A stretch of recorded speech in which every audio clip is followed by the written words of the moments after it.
जगतपुर गांव में एक परिवार रहता है जिसमें जुगनू और उसके माता पिता माँ रामकली और पिता सुरेंद्र रहते हैं। जुगनू एक बहुत ही आलसी व्यक्ति है। अरे माँ, खाना बनने में और कितना समय लगेगा? मुझे भूख लग रही है। बेटा, खाना बन गया है। वैसे तेरी नौकरी का क्या हुआ? कब तक मिलेगी? जुगनू की माँ रामकली हमेशा जुगनू के कारण परेशान रहती है, क्योंकि कभी भी जुगनू का मन पढ़ाई में नहीं लगता था और ना ही कभी भी किसी काम में उसे सिर्फ और सिर्फ आराम करना पसंद है, जबकि उसकी उम्र के कई लड़कों को अच्छी नौकरी मिल गई है। जुगनू के दोस्तों ने भी अपना व्यापार करना शुरू कर दिया, जिससे उनकी आमदनी भी अच्छी होने लगी है, पर जुगनू को इससे कोई फर्क नहीं पड़ता। माँ, तुम मेरी चिंता मत करो। मेरी कहीं ना कहीं नौकरी लग ही जाएगी। वैसे भी पिताजी तो अभी खेती कर ही रहे हैं। मुझे अभी काम करने की क्या जरूरत है? वैसे माँ, तुमने सब्जी में नमक ज्यादा डाला है। मैं ये सब्जी नहीं खाऊंगा। तुम मेरे लिए दूसरी सब्जी बना दो। जुगनू, क्या तूने शर्म बेच खाई है? तू इतना निकम्मा भी हो सकता है? मैंने सोचा भी नहीं था। तुझे तो पता है ना कि अब तेरे पिताजी की उम्र हो चली है। अब खेती का काम उनसे नहीं हो पाता है। तेरे इसी आलस्य के कारण तू आज तक साइकिल तक नहीं सीख पाया। अरे माँ, तुम तो शांति से खाना भी नहीं खाने देती। तू शांति से खाना खाने और आराम करने के अलावा करता भी क्या है? दिन भर घर में निकम्मा पड़ा ही तो रहता है। जुगनू थोड़े गुस्से में घर से बाहर चला जाता है और चाय की दुकान को देखता है, जहां उसको उसके दो दोस्त विनीत और सुरेश दिखते हैं। जुगनू दौड़कर उनके पास जाता है। कैसे हो तुम दोनों? हम तो ठीक है। वैसे तू बता, तू कैसा है? बस ठीक हूँ यार। अच्छा हुआ तू यही मिल गया। ये ले मेरी शादी का कार्ड। मेरी नौकरी शहर में लग गई, तो मान ने मेरी शादी करवाने का सोच लिया। अब मेरी शादी है और शादी के बाद में और पूनम शहर में ही रहेंगे। वैसे जुगनू, तू क्या कर रहा है आजकल? नहीं, वैसे तो मैं अभी कुछ नहीं कर रहा। जुगनू, तू फ्री कैसे बैठ लेता है? भाई, मैं तो एक दिन भी फ्री नहीं बैठ सकता। मैं तो मेरे पिताजी की दुकान पर ही चला जाता हूँ और वह घर पर आराम करते हैं। मैं ही संभाल लेता हूँ पूरी दुकान। इसी कारण माँ मेरी भी शादी करवाने का सोच रही हैं, ताकि वह भी घर के कामों से फ्री हो जाए। और फिर सभी दोस्त अपनी अपनी कहानियां बताते हैं और फिर अपने अपने घर चले जाते हैं। जुगनू जैसे ही घर पहुंचता है, वह माँ से कहता है, माँ देखो, विनीत की शादी का कार्ड। विनीत की 4 दिन बाद शादी है। माँ, हम उसकी शादी में चलेंगे। बहुत अच्छे अच्छे पकवान खाने को मिलेंगे। अरे निकम्मे, तुझे तो ये सोचना चाहिए कि तू भी शादी करके दुल्हन ले आए, जिससे तेरी माँ का काम कम हो। लेकिन तुझे तो अच्छे अच्छे पकवान ठूसने की पड़ी है। अरे माँ, तुम भी कैसी बातें करती हो? पूरा दिमाग खराब कर दिया। हमेशा उलटा ही बोलती हो। रामकली समझ चुकी थी कि जुगनू को कोई नहीं समझा सकता है और अपना काम करने लगती है, इसलिए वह जुगनू से और बहस नहीं करती है। तभी सुरेंद्र आता है और दरवाजे पर खड़ा होकर आवाज लगाता है। रामकली, ओ रामकली।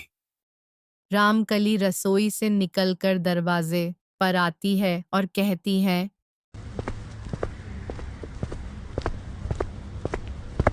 अरे तुम्हारे पैर में ये क्या हुआ? ये चोट कैसे लग गई?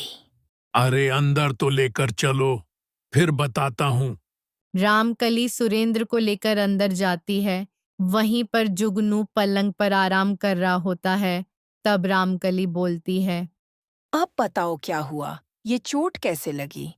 कुछ नहीं, बस अनाज की बोरियों को दुकान पर देने जा रहा था, तभी पैर मुड़ गया, जिससे दर्द तो हो रहा था। फिर भी सारी बोरियां पीठ पर लादकर दुकान पर देना पड़ा। तो आप कोई वाहन कर लेते बोरिया दुकान पर देने के लिए। अरे तुमको तो पता ही नहीं है ना कि हमारे पास इतने पैसे नहीं होते हैं कि हम किराए से कोई गाड़ी कर सके। पलंग पर बैठे जुगनू को इन बातों से कोई फर्क नहीं पड़ता है। उसे अपना आराम सबसे प्यारा है और ना ही उसे किसी की बातों से कोई फर्क नहीं पड़ता है। पर रामकली हमेशा उसे लेकर चिंतित रहती। जुगनू जा जाकर बाजार से आधा किलो चावल ले आ। घर पर बिल्कुल चावल नहीं है। माँ, मैं नहीं जा रहा बाहर, आपको पता भी है बाहर कितनी ठंड है। अरे आलसी निकम्मे, इतनी भी ठंड नहीं है। जा जाकर चावल लेकर आ। मेरी मजबूरी है तुझसे कहना, नहीं तो मैं तुझसे कहती भी नहीं। तेरे पिताजी ही चावल ले आते। उन्हें पैर में मोच आई है, इसलिए मैं तुझसे कह रही हूँ। तो माँ, पैर में उन्हें उनकी गलती के कारण लगी है, क्यों ढंग से नहीं चल रहे थे। और रही बात चावल की, तो एक दिन भूखे रहने से कोई मर नहीं जाएंगे। यह बात सुनकर सुरेंद्र पूरी तरह टूट जाता है, पर वह जुगनू से कुछ नहीं बोलता। तभी रामकली कहती है, मेरी ही गलती है।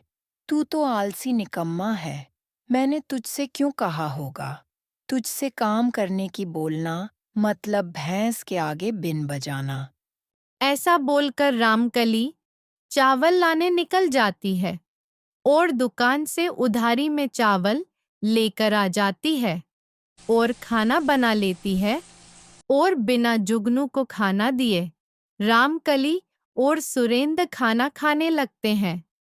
तभी जुगनू सोचता है कि माँ ने खाना तो नहीं दिया है, आज लगता है मुझे खुद ही खाना लेना पड़ेगा। लेकिन जब माँ पिताजी सो जाएंगे तब मैं खाना लूंगा। जैसे ही रामकली और सुरेंद्र कमरे में जाते हैं, जुगनू खाना लेने के लिए रसोई में चला जाता है। लेकिन रामकली अपने बेटे को अच्छी तरह से जानती है। वह जुगनू पर नजर रखती है और जैसे ही वह रसोई में खाना लेने जाता है, रामकली सुरेंद्र से कहती है, देखो जी, ये आलसी होने के साथ साथ बेशर्म भी है। ये मुझे आज पता चला।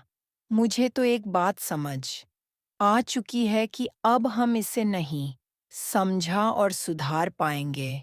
इसे सुधारना मतलब कुत्ते की तिरछी पूंछ को सीधा करना।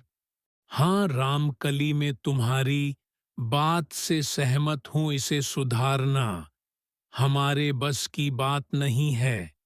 वैसे मेरे मन में एक बात आ रही है, शायद उससे जुगनू सुधर जाए।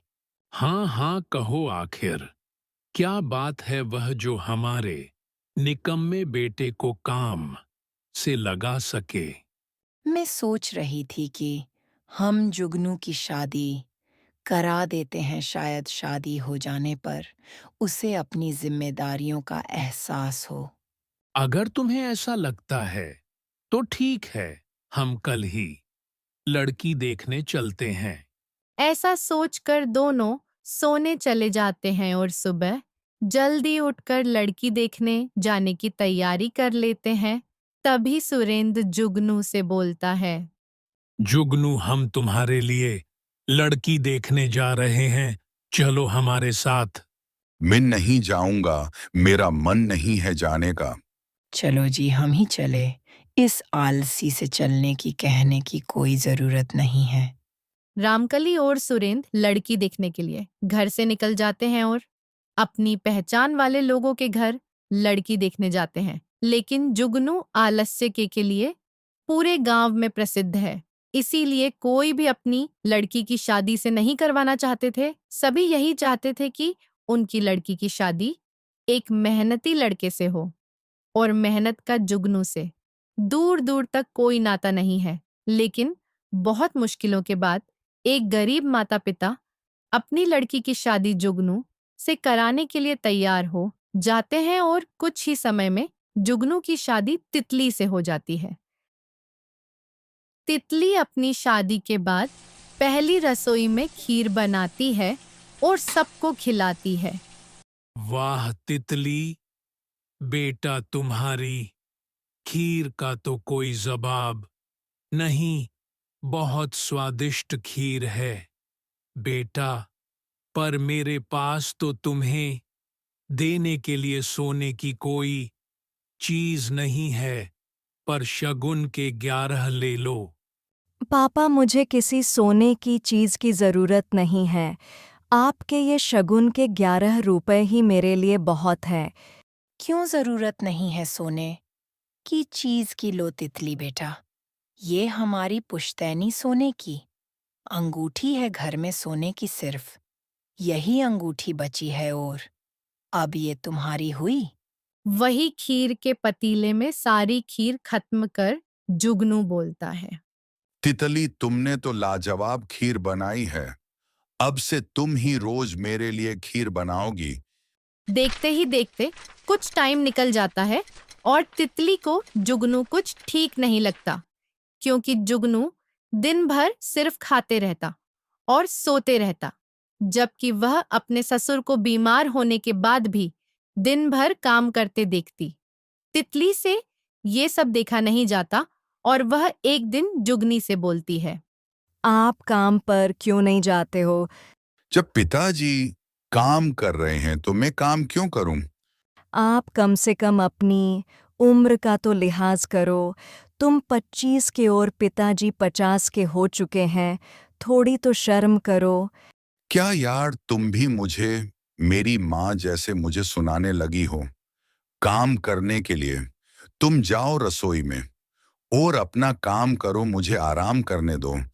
मुझे नहीं पता था कि कोई इंसान इतना आलसी भी हो सकता है। तितली गुस्से में जुगनू से कहती है। जुगनू, जब तक तुम खुद कमाने नहीं लगोगे तब तक मैं इस घर में कदम नहीं रखूंगी। तितली ऐसा कहकर जाने लगती है, तभी पीछे से रामकली बोलती है। बेटा कहाँ जा रही हो? माँ, मैं मायके जा रही हूँ। जब तक ये काम करके खुद पैसे नहीं कमाएंगे तब तक मैं वापस नहीं आऊंगी। बेटा, मतलब तुम अब कभी घर वापस नहीं आओगी? शायद हाँ। तितली रामकली को पुश्तैनी अंगूठी देकर चली जाती है। देखते ही देखते कुछ दिन बीत जाते हैं और पूरे गांव को तितली के मायके जाने की वजह पता चल जाती है। फिर एक बार सभी नुक्कड़ पर चाय की दुकान पर मिलते हैं, तब विनीत कहता है। अरे जुगनू, क्या बात है? भाभी मायके से लौटी नहीं अभी तक? अरे विनीत, तुझे पता नहीं है क्या कि भाभी क्यों गई है मायके? जब तक जुगनू कमाएगा नहीं, भाभी आएंगी नहीं। जुगनू को थोड़ा बुरा लगता है और वह घर आ जाता है, और घर आने पर वह देखता है कि सुरेंद्र की तबीयत खराब है। तभी रामकली बोलती है। जुगनू, देख तेरे पिताजी की तबीयत बहुत खराब है, हमें डॉक्टर के पास जाना होगा। जुगनू अपने पिताजी की तरफ देखता है और उसे एहसास होता है कि सच में सुरेंद्र की तबीयत खराब है। हाँ माँ, चलो डॉक्टर के पास। पर हम डॉक्टर के पास कैसे जाएंगे? हमारे पास साइकिल है तो, पर तुझे चलानी कहाँ आती है? माँ, तुम कह तो सही रही हो, लेकिन अब क्या करें? ले ये हमारी पुश्तैनी अंगूठी, इसे बेच दे और उन पैसों से टैक्सी करके ले आ। आज जुगनू को अपने आलसी होने के कारण साइकिल न सीखने पर शर्मिंदगी महसूस होती है। जुगनू अंगूठी को गिरवी रख कर टैक्सी कर घर ले आता है और रामकली और सुरेंद्र को अस्पताल ले जाता है। आप तो बहुत कमजोर लग रहे हो। हाँ डॉक्टर साहब, कमजोरी होने पर भी भरी गर्मी में भी काम करते रहते हैं। हाँ, तभी इनका ये हाल हुआ है। वैसे भरी गर्मी में इस उम्र में काम करने की क्या जरूरत आन पड़ी? तभी डॉक्टर जुगनू की ओर देखकर बोलते हैं कि क्या आप बेटे हो इनके? जी हाँ, मैं इनका बेटा हूँ। देखने में तो तुम 24-25 वर्ष के लग रहे हो। तुम्हारे पिताजी को ऐसी क्या जरूरत आन पड़ी जो तुम्हारे पिताजी भरी गर्मी में काम करते हैं? इस उम्र में तो तुम्हारे पिताजी को आराम करना चाहिए। तभी पीछे से रामकली बोलती है। ये काम पर नहीं जाता है, घर पर ही पड़ा रहता है। हमेशा आज अस्पताल आ गया, यही गनीमत है। बहुत आलसी है ये तो। इसे तो इसकी उम्र का भी लिहाज नहीं है। जुगनू, रामकली और सुरेंद्र वापस घर आ जाते हैं और फिर रामकली कहती है। जुगनू जा जाकर बचे हुए पैसे का कुछ राशन ले आ। जुगनू बाजार जाकर राशन लेकर आ जाता है। तभी रामकली को एहसास होता है कि जुगनू सुधारने लगा है। और फिर कुछ समय बाद सुरेंद्र कहता है। रामकली, मुझे लगता है कि मुझे अब खेत पर जाकर काम करना चाहिए। नहीं जी, अभी आपकी तबीयत बहुत खराब है। अभी आप कहीं नहीं जाएंगे। नहीं रामकली, मुझे जाना होगा क्योंकि हमारे पास इतने पैसे नहीं हैं कि हम कुछ दिन बैठकर अपना घर चला सके। तभी जुगनू कहता है। नहीं पिताजी, अब आप घर में आराम कीजिए, अब काम में करूंगा। ऐसा कहकर जुगनू खेत पर निकल जाता है। यह सुनते ही सुरेंद्र और रामकली आश्चर्य में पड़ जाते हैं कि इतना आलसी निकम्मा लड़का सुधर कैसे गया, और थोड़े भावुक भी हो जाते हैं। जुगनू खेत में हल चला रहा होता है और तभी उसे एहसास होता है कि उसके पिता जी भर गर्मी में कितनी मेहनत करते थे। फिर जुगनू धीरे धीरे खेती का पूरा काम सीख लेता है और फिर वह खेती का पूरा काम संभाल लेता है। एक दिन रामकली से कहता है। माँ, अब तो मैं भी अपने पैरों पर खड़ा हो चुका हूँ। क्यों ना अब मैं तितली को उसके मायके से वापस ले आऊं। क्यों नहीं बेटा, बिल्कुल, मैं भी उसका कब से इंतजार कर रही हूँ। फिर कुछ समय बाद ही जुगनू तितली को घर ले आता है और तभी तितली रामकली से कहती है। माँ, आखिर ये कैसे हुआ? मुझे समझ नहीं आ रहा कि ये सुधर कैसे गए। बेटा, ये तो चमत्कार ही है जो मेरी भी समझ से परे है। तभी जुगनू आकर कहता है।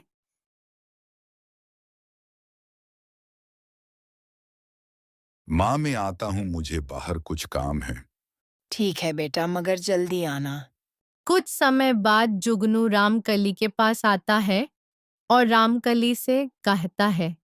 लो माँ, तुम्हारी ये पुश्तैनी अंगूठी। बेटा, पर ये अंगूठी तो बेच दी थी ना। माँ, मैंने ये अंगूठी बेची भी थी। मैंने इसे कुछ दिनों के लिए गिरवी रखी थी और आज खुद के कमाए हुए पैसों से इसे वापस ले आया। वहाँ बेटा, आज मुझे लग रहा है कि मेरा बेटा बड़ा हो गया है।